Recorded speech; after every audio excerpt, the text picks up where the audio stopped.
अरे एक दलाते हाथी घोड़ा और एक दलाते ऊँट रे और एक दलाते गहिरा टुरा के चमके चारों फुट रे।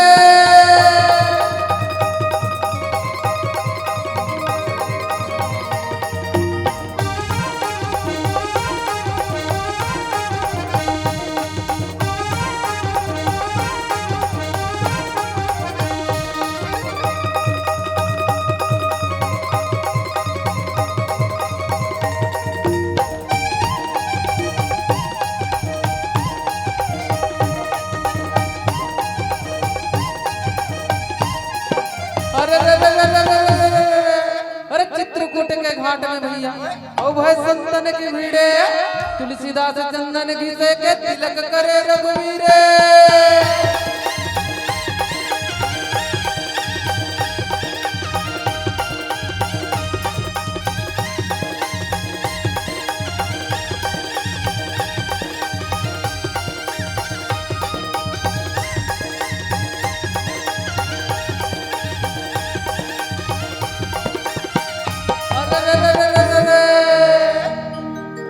ठाकुर दुआरे अपन भैया औ खाथन पान सुपारी औ खाथन पान सुपारी औ लोक छाया के लइका मनहा आयन तोर दुआरे।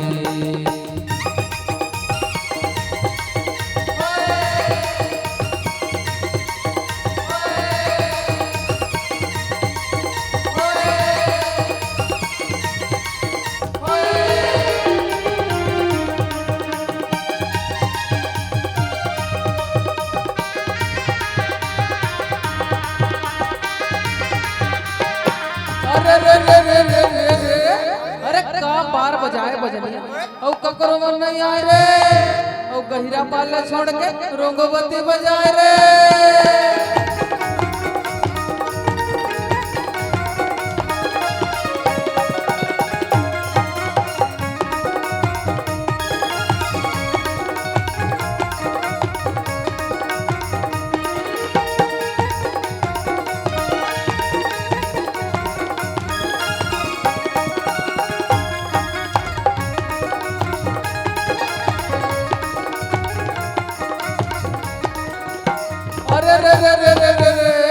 अरे आगे लगे पहाड़ में संगी और जरगे चंदन रुख रे और फाफा मिर्गा उड़ चले तो चाटी ले बजरा दुख रे।